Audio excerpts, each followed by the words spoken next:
York, where Jane Roberts first made contact with Seth in December of 1963. From her second-floor apartment, Jane spent countless hours in trance speaking for Seth, as her husband Robert Butts patiently transcribed every word. The Seth phenomenon has resulted in numerous books, thousands of pages of unpublished material, and the development of a philosophy that has changed the lives of many of us. I'm Richard Kendall. I was a member of Jane's class for a number of years, an experience one doesn't forget.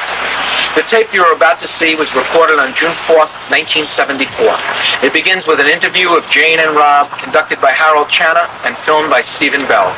Following the interview are excerpts from Jane's class filmed later that evening, containing the only visual record we have of Seth speaking through Jane. I was at that class, and little did I imagine that over 12 years later, I'd be introducing this tape.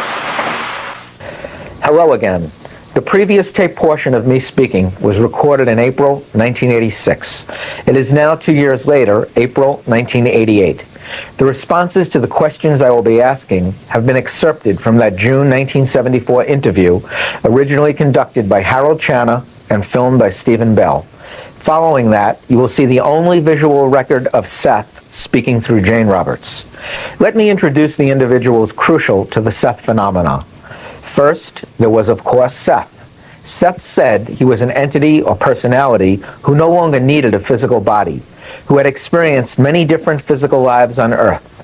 While speaking through Jane, he dictated numerous books on the subject of life, death, dreams, and reality. Jane Roberts, who died in 1984, was the medium through whom Seth spoke or came through. Today, she'd be called a channeler. Jane was an author, poet, and the wife of Robert Butts. Robert Butts was, and today still is, an artist who resides in Elmira, New York. Besides encouraging Jane, he took the dictation as Seth spoke, playing a critical part in bringing the books to fruition. Until Seth entered their lives, Jane and Rob were a typical, although artistically inclined couple. How does an entity such as Seth enter into one's life? In Jane's case, it began with an unusual experience of automatic writing. This all began late in 1963. One evening, Jane was writing poetry after supper, as her usual custom, and she went into an altered state of consciousness. This was entirely unexpected by her, and she had an out-of-body experience. She found her consciousness leaving her body, and at the same time she began to write in sort of an automatic script. You know, I've been a poet from the time I was a child, and I just was writing, and the next thing I knew, my consciousness was just gone. And it wasn't in out-of-body in the respect that I had another body, or thought I did. My consciousness went through, like, the window, and then into the leaves, and into everything. And it wasn't until I came back that I found this script and realized that, you know, I had to have written it. That the stuff that was in the script was stuff I had felt while I was out, to some extent, in that the script, again, the title was The Physical Universe as Idea Construction. The idea being that everything is a result of idea and has consciousness. But when I was out, I would go in atoms and molecules, and I felt their consciousness.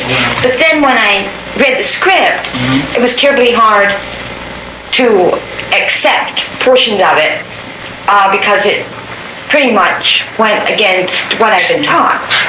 What was doubly unusual about this experience was that up until this point in their lives, both Jane and Rob knew close to nothing about psychic experiences or the related subject matter.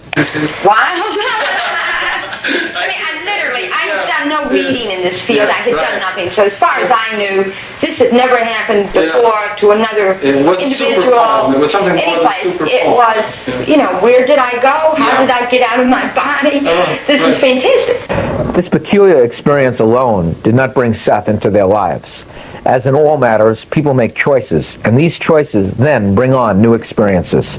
Jane and Rob could have chosen to ignore this experience, to believe that Jane was losing her mind, or they could have chosen to explore the matter further. This is what they finally chose to do. I was a writer, and so I had just finished my first science fiction novel, which was paperback, called The Rebellers, and I was looking for something else to write. And Robbie came up with the idea, joking. He said, why don't you do a book? This must have something to do with ESP or something. Right. So why don't you get some books, read up on it, try some experiments, Right.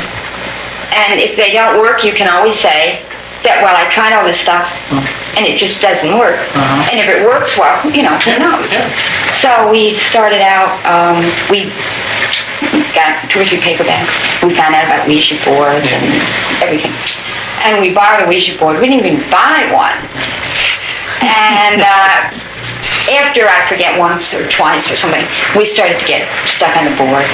And with the psychological knowledge I had then, the first thing I thought of was, well, it's a subconscious. Rob was pushing it, or Rob would say I was pushing it. So we went through that long kind of thing. And after only maybe 5 or 6, 7 sessions with that, Seth came through vocally.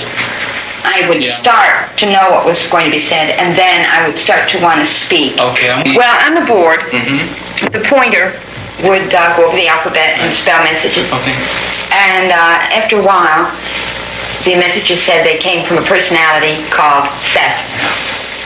And I didn't particularly believe in survival of personality to begin with.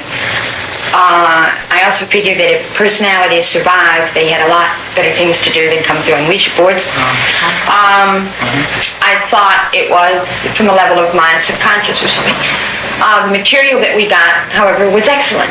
And I was enough of a critical writer myself to know the material was good. Otherwise, I probably wouldn't have continued. If it didn't make sense in a philosophical way, and and it showed no extravagance in terms of going overboard religiously.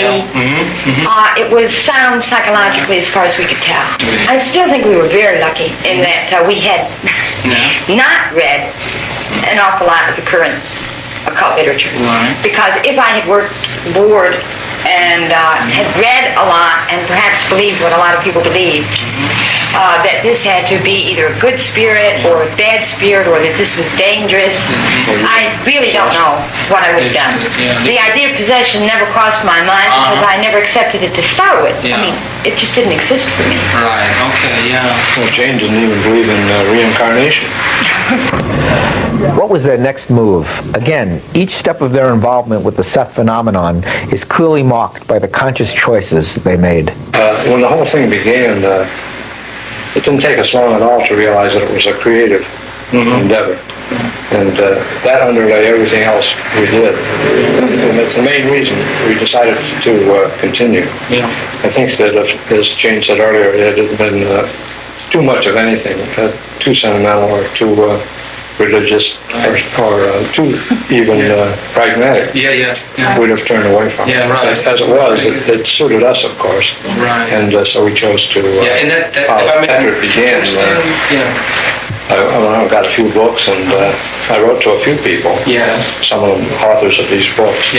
And the replies we got didn't satisfy us at all. And we quickly learned that we had a chance here in a creative way to make a contribution, and at the same time learn on our own as we went along.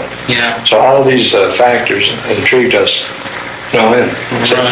Because they were based on the strengths of our personalities, especially Jane's ability with words. And so we knew that it was obvious that her writing ability was a valuable asset here. And my working with images as an artist, that came in handy in all kinds of ways also. We felt as if, again, because we knew so little, that we were explorers, and we were going to be very careful about exploring something we didn't understand, but we were going to do it. I'll ask people to go along with it, but we think that we even chose to be born at this time, so that in this particular way, this information could start to be given out. Seth himself had not yet directly entered into their lives. As far as psychic matters were concerned, Jane and Rob had dabbled with a Ouija board, conducted historical research, yet were developing a genuine excitement and curiosity. Please note that as Jane is speaking next, the camera will focus on one of Rob's paintings on the wall behind her. Rob uses images from his dream state when he paints portraits. This particular picture is how Rob envisioned Seth.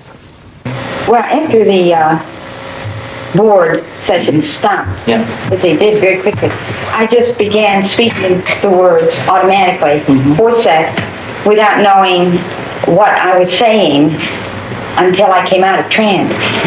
There was no training per se for this, no self-hypnosis, nothing, it just happened. Although I did give consent.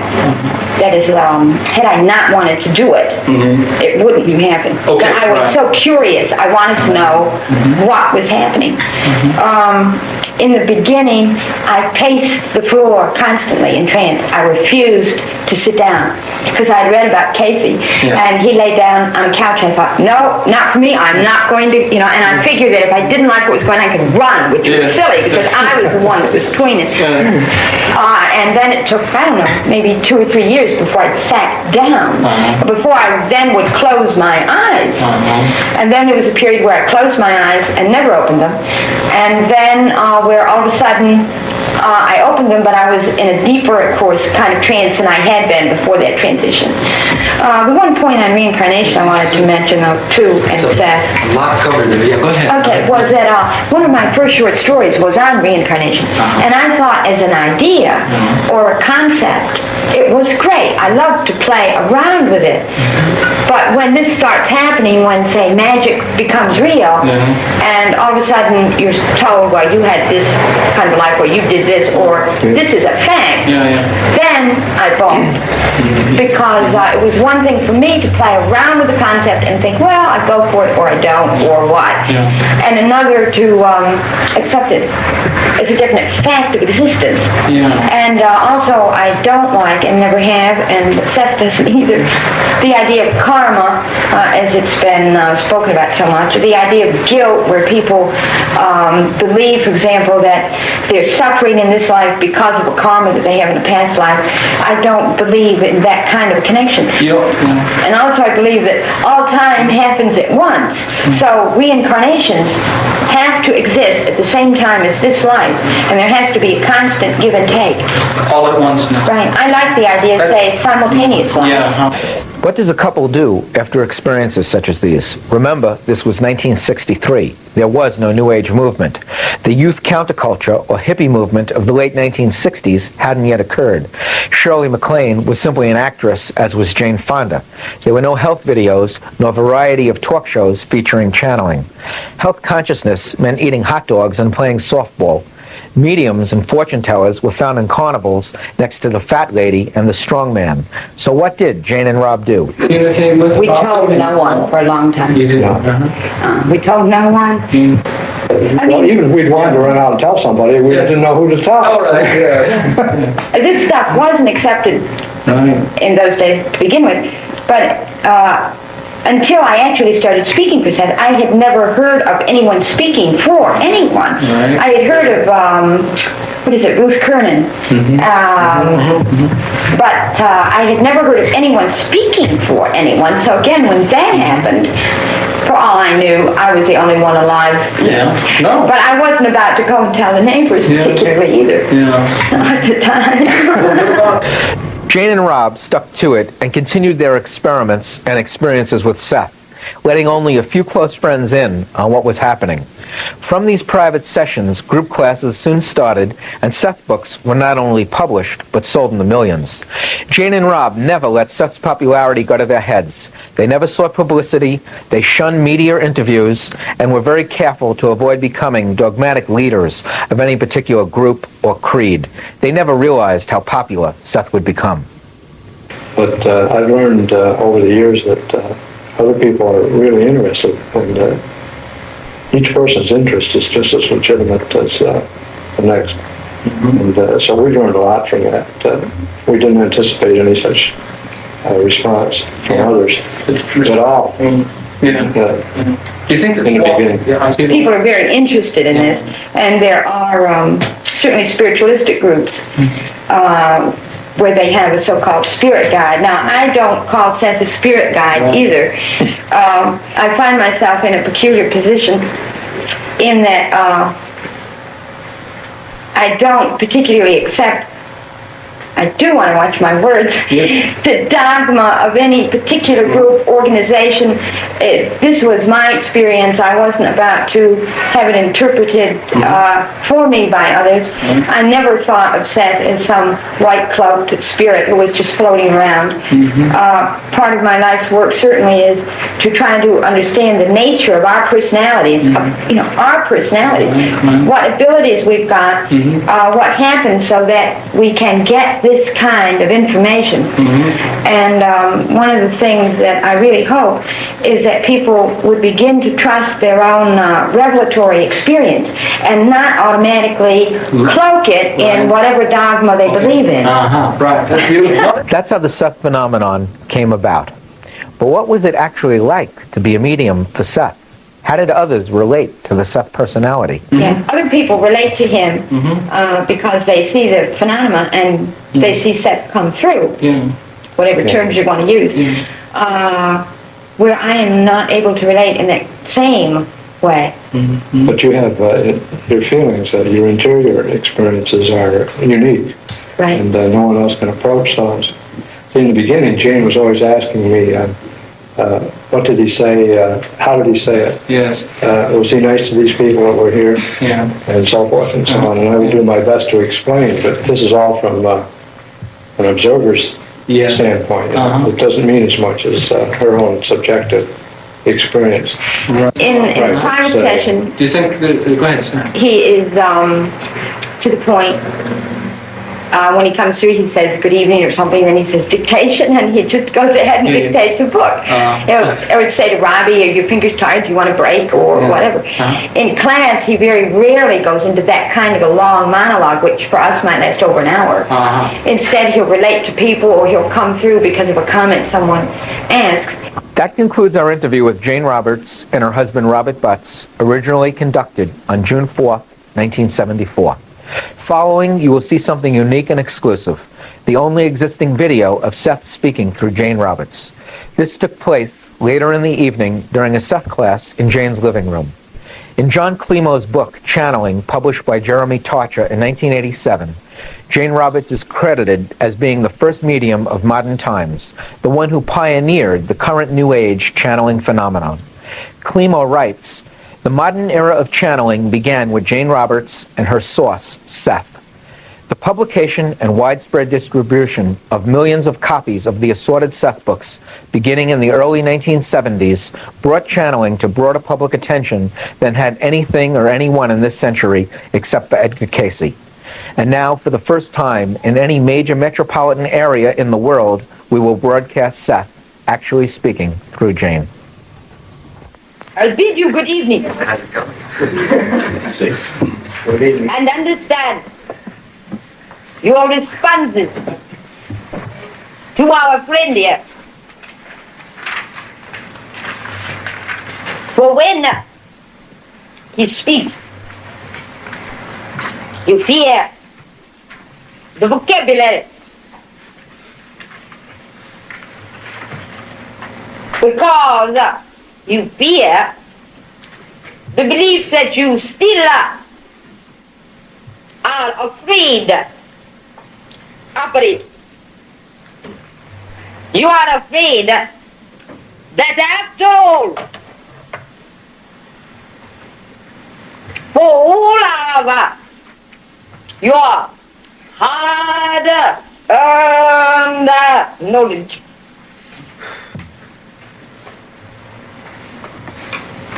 the others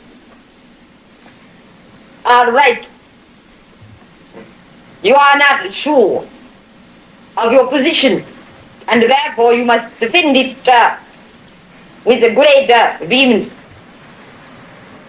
You sense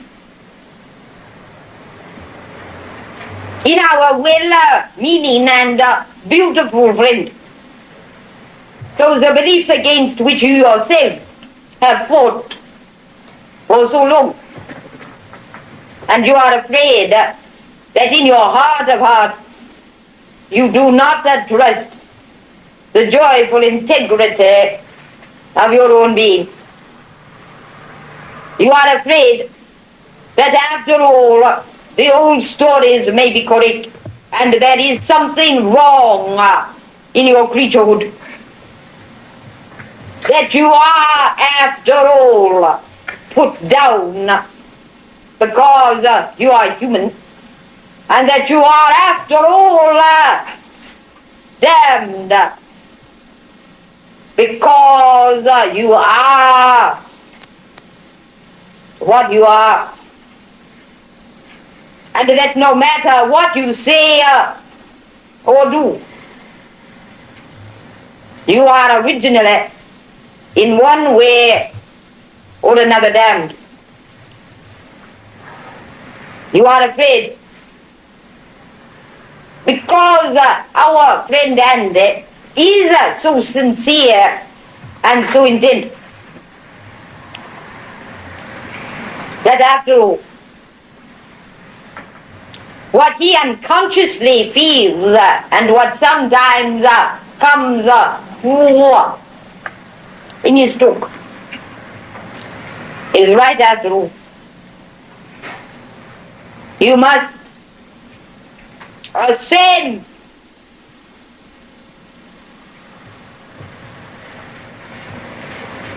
meaning that there is something wrong with where you are and what you are. Now, in those terms, what you want to be is within you now and within your glowing creaturehood. As he tried to say, there is no above or below.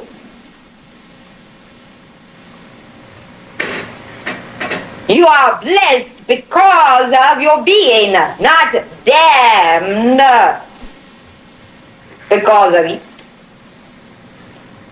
As I have told you often, there is a spiritual biology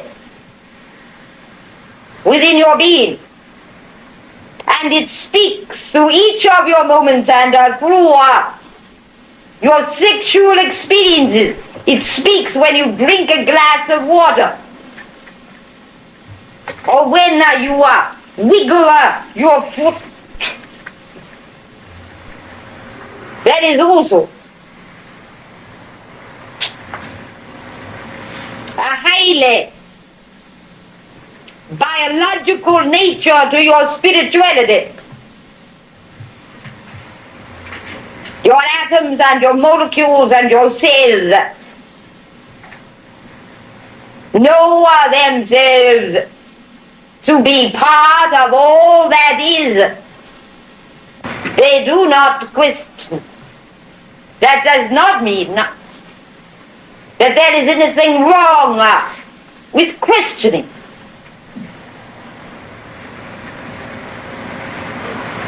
It does mean that I say to you that you are blessed because you are. That your spirituality is known through the glories of your flesh,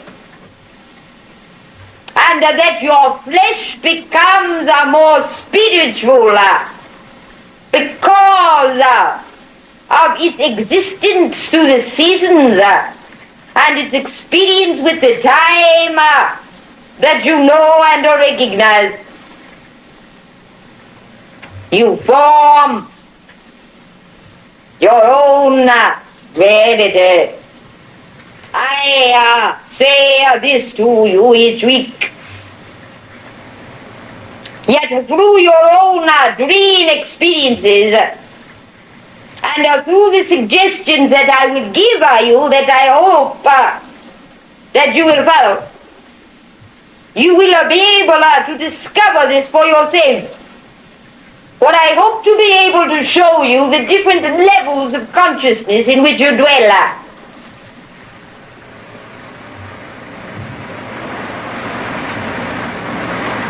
Again, as I have said before, you are indeed given the gift of the gods. You form your reality. What better gift could be given to you? How then could you imagine that you began this present excursion into this current life already damned, flawed, or forsaken? If each of you would simply listen in the quiet of your own mind to the music of your own selves, you would know that the atoms within you speak with a joyful exultation. Those atoms and molecules, luckily, have not read many of the books that you have read, and they do not read your newspapers. They know that they are blessed because they are. They know if some of you are more serious people will forgive me, and I close my eyes so as not to embarrass you. They know that existence is fun. They realize that fun is good and joyful, and that the gods play. They recognize that through expressing their own reality, they form these atoms and molecules and cells, the reality that you think of as a physical body. The atoms within your toe do not stop and say, oh, I must be responsible and sober and form this toe, and I must think very carefully before I move, because after all, I am damned to begin with. You would have some toe. Your being is important. The fact that you are, my friend, impresses the universe, and that impression is never lost. That impression lives in your terms, though time itself is forgotten and dies. Your being as it is important. And whatever you do, it is not trivial. When you realize that your being is important, then you will realize that by being yourself, you will do in your terms important things you cannot do otherwise. Now we are here, a small group, and you meet with yourself and with me, many of you, weekly, in an intimate relationship. There are those who will listen to me speak, I believe that you are there, audience, though I cannot see you. You are quite invisible to me.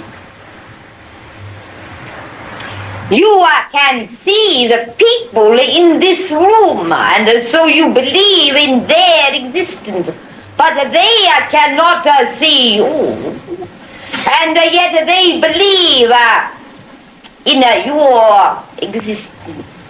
We then ask you to realize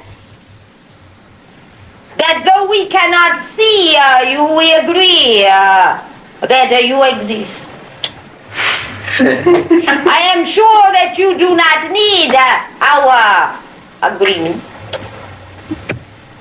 Nevertheless, we all ask you to realize that when you look in the mirror, you see images of yourself, but you do not perceive the inner self that you know exists. And so each of us here asks each of you to realize that you have an inner identity that you cannot physically perceive, and an inner voice that you do not hear with your ears. Each of us here therefore asks you to admit the validity of your own being, to enjoy the being that you see and feel and touch, and yet to realize that you have still greater vitality and reality. We ask you in the most scandalous manner possible to realize one thing, that you are good, that you are blessed, and that there is nothing wrong with you.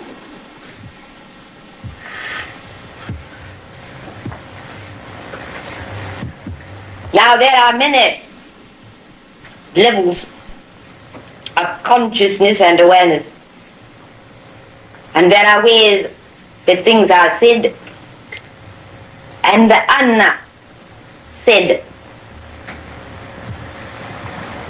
There are gestalts or families of consciousness. Each of you belong to such families.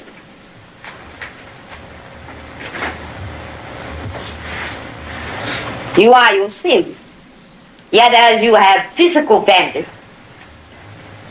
you have families of consciousness. So most of the people in this room belong to a family called samadhi. You give the message to yourself, for you are the message. The medium is not the message. You are the message.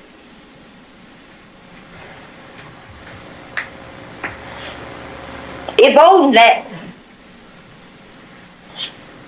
we can show yourselves enough, then you will trust yourselves enough to explore those dimensions of your own greater reality that no one else can ever know or ever explore. There are journeys of consciousness that no one can take but you. And yet as you take them, you take steps in other terms for others. And you leave marks for your brothers and sisters to follow in their own explorations. Cards that say, I have been here, the place is safe, I leave you a sign of peace. Your being alone is important and has a validity beyond any philosophy. That is the message that you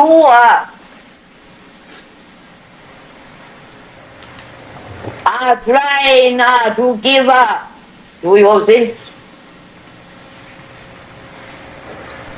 You are each trying to rediscover for yourselves in your terms now, after centuries of myths and distortions, the validity of your own being. I ask you not to trust the validity of my being, which is none of your concern, but to trust the validity of your being, which is very much of your concern. Now, class members here know what I am doing. I ask you then to sense the energy in this voice and know that it is your own joyful vitality. I ask you to feel it and enjoy it as your own. And those who may view this class, I request that you also feel the energy of your being and know that this voice is but a dim echo of that vitality and validity that is your own.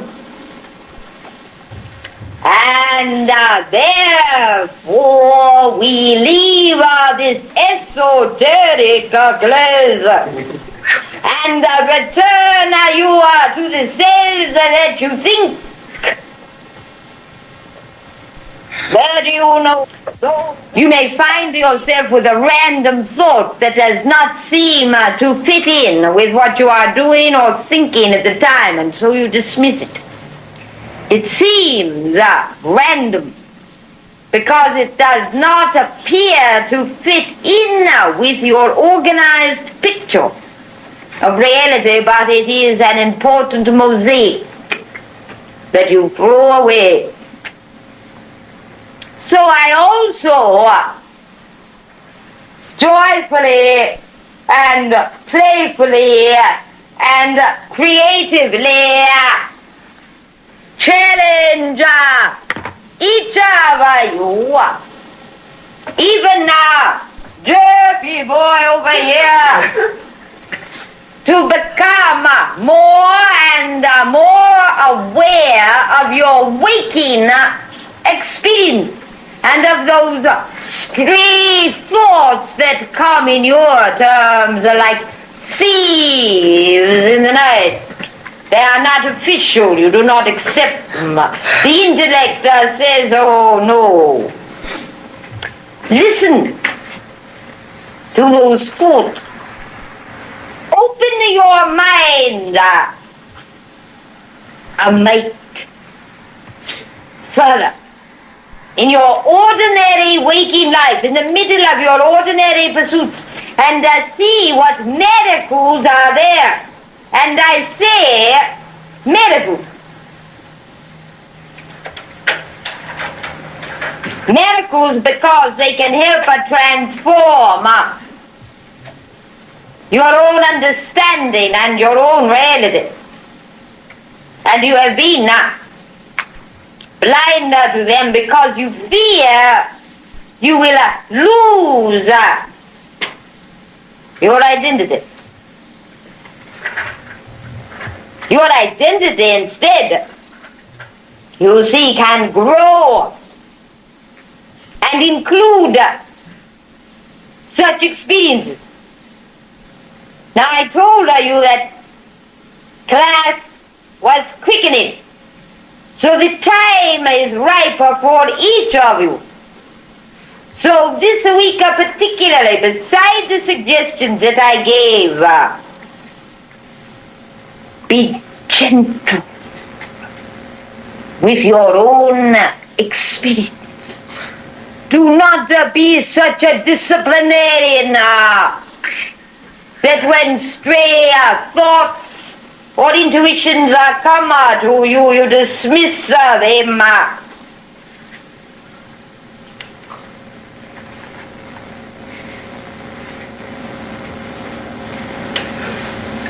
The fields of your own being are filled with flowers that you do not recognize. You do not stop to look at them or smell their odors. They are not official flowers or official food. Sometimes you try to be too practical.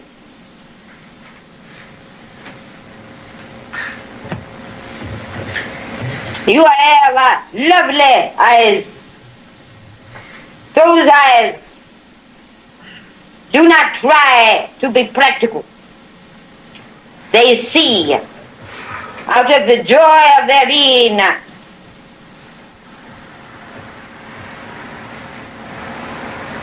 They do not hustle themselves.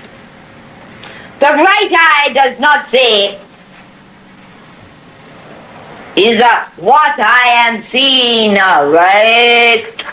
And the left eye does not say, is what I am seeing wrong? They see together. And in being themselves, they see for you. For the atoms within your eyes do not see this image, though you do. You interpret the image, and you see what you see. The eye's vision, the reality of the atoms and molecules that exist within the eye, that vision is far different. And yet there is no disagreement.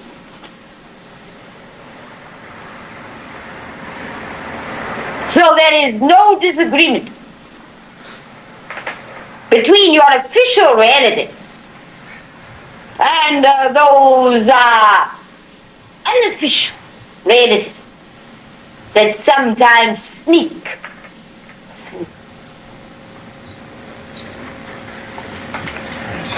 Come out.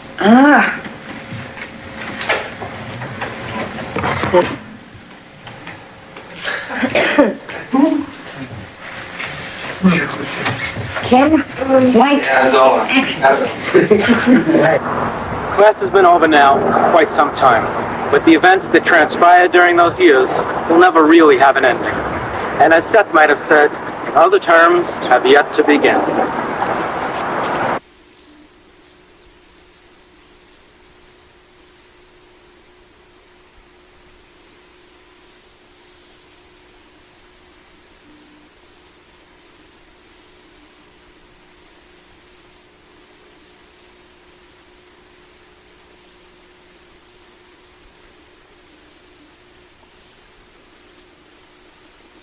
Well, let's see.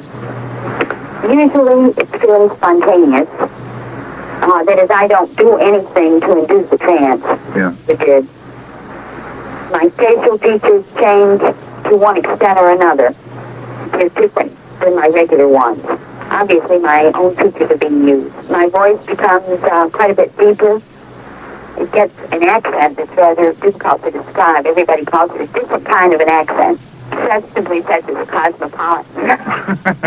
My eyes are usually open. I can't see very well, for example, without glasses. I wear glasses. Seth immediately takes my glasses off. People that attend sessions say that he looks at them in a very penetrating but nice manner. Obviously has excellent vision. He speaks in an animated manner. The voice is more masculine than feminine.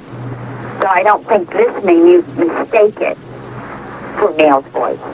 It's very deep, but after all, I still have to use my vocal cords. At times the voice can become quite loud, and at other times in our regular session it has a more conversational tone. Various things. Sometimes I'm having an out-of-body experience of my own and experience someplace else that sometimes I'm able to check out. Sometimes I just sort of bask in a feeling of great energy. And I have different kinds of experiences. A lot of people are not familiar with what happens in astral travel or out-of-body experience. When you mean you're out experiencing other things, could you amplify that, Jane? Well, on several occasions, while Seth was speaking, I would feel my own consciousness, my me as far as I'm concerned, leave my body and travel to another location.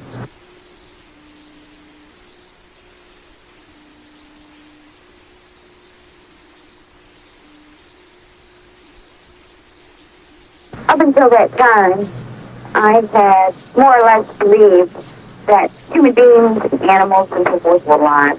Say rocks were dead. The consciousness was something that belonged to the kind of species that I could understand. And when I was out of body, I really did feel the consciousness of rocks, trees, even the nail that happened to be in our windowsill. Everything had a consciousness to it. It had a consciousness, atoms, molecules.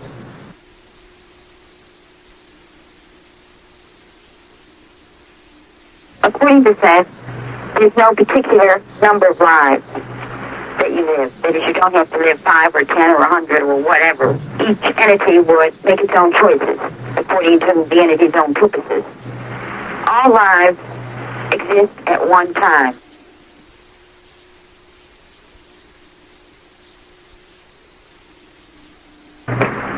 It's the same idea of Einstein's that time is relative to the perceiver. While we perceive time as a series of moments, one after another, and centrally that's how we react, but in a basic reality, they all exist at one time.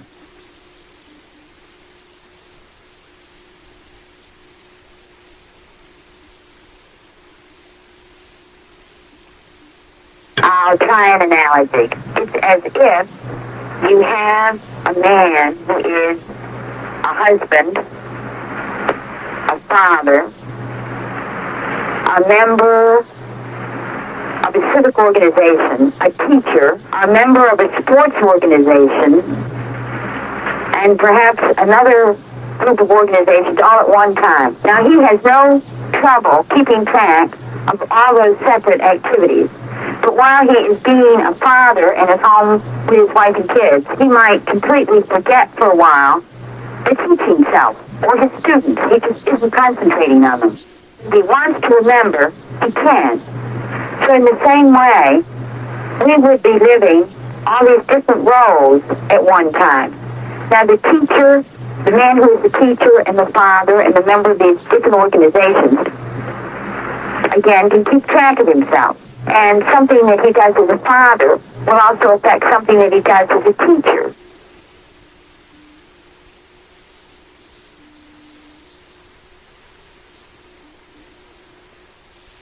Therefore, karma, the idea of karma has been misunderstood to mean something like cause and effect. That is, many people believe that, for example, in this life, they might have a certain problem because in a past life they did something that was wrong. Instead, all lives would be lived at once, and there would be an open-ended relationship between them.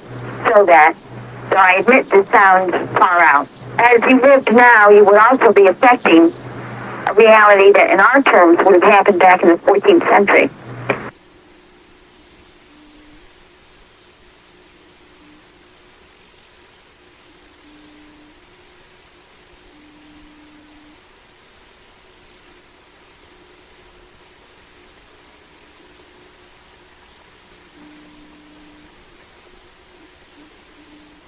I don't use the term karma, and Seth doesn't as a rule either, but the idea would be if that kind of a situation happened, that the individual would have chosen different kinds of relationships. That is, say, in one life you might choose to be the healthiest, the strongest, most athletic person in the world. And in another life you might choose to be really in miserable physical shape. Not to teach yourself anything more in conventional terms, but to have the experience of what it's like to feel the universe from different kinds of focuses, and to learn not that it's noble to suffer, but that as you experience life from different focuses, there's different kinds of experiences that become highly important. The lives would be interrelated rather than one causing the other.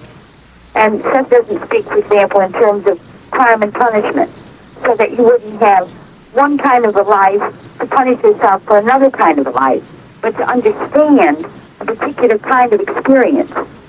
Go slowly with me here. You believe, or Seth at least has said, that time happens all at once. We're all doing whatever it is we do in other lives all at once. As we are between lives, what has Seth described life after and before a new birth? Oh, this is tricky. He would say that we are, in our terms, alive and not alive at the same time. You're not helping me. Okay. Since all lives exist at once, then the duration between lives wouldn't exist in those terms at all anyway. We're alive and dead at the same time. Right. What's going on at that time? All right. You mean when you die, what's going to happen? Yeah, I suppose that's a nice way of putting it. I don't know if it's right, but I know what you mean. The situation will vary according to the individual. But, for example, your beliefs will dominate. You will continue to exist. But if you believe, say, in a conventional Christian heaven, that's what you'll experience for a while. You might get bored after a while, in which case it'll change. But that there will be people that you've known in this life or in other lives there to help you. Now, those people can be living or dead in our terms. Okay? All right, I think. Okay, say today I die, and I didn't really have any great relationships with my parents in this life, but I have a great relationship with a parent in the 18th century. That person might be alive today, for all I know. But if so, they would greet me in their dream state, so I would be dead in my terms. The dream state is like an in-between open dimension in which all different kinds of realities can merge. If I die and I believe in hell and brimstone and fire, that's what I'm going to die into for a period of time. Yeah, but it wouldn't be, forever. Some kind soul would be there to tell you, look, you don't have to experience it. But it is interesting that we're actually programming ourselves for what we expect after death. Yeah, that we create our own reality, not only now, but later.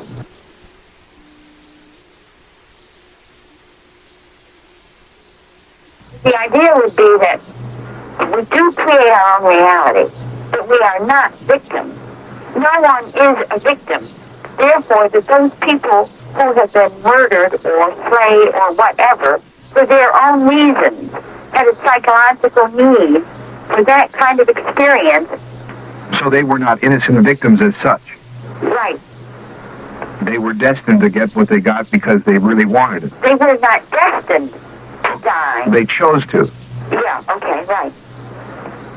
Boy, that's really something. It's very tricky because I don't want it to be interpreted to say something like, well, it's okay to murder somebody because the guy you murder wants to be killed. You're not saying that at all. Uh-uh. But you're saying in those past instances, those people chose. Right.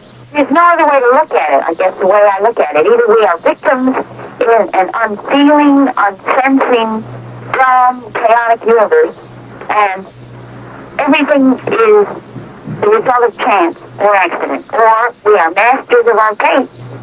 There's no in between, and I choose the other way.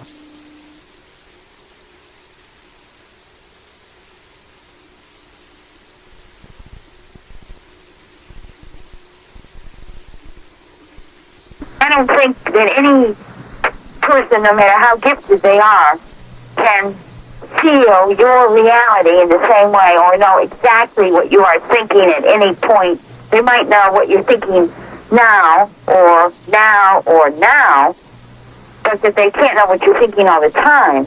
There's such things as psychics real then? Yeah, psychics are real enough. I think that any person who calls themselves a guru and says that I know what you are, I know what you should do, I lay these rules down for you, to some extent is deluding himself and you also. Because I think that the miracle of being is too great. And I think that each of us has to find our own way.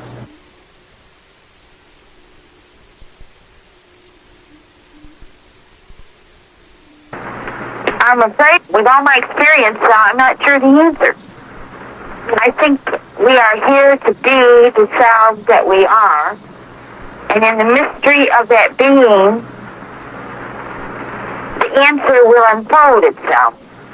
And that's really the only answer that I can give. So there's no simple, straightforward assignment. I don't think that we can say, okay, the answer is we're here to help others, or we're here to learn, or whatever. I think those are all easy answers that we've been given. I think the answers are deeper and more complicated than that. But I do think that the hints to the answers lie in our potentials and in what we are, and in trying to understand what we are and be more of ourselves and bring ourselves into some kind of fulfillment. And then in that being, the answers will make themselves known.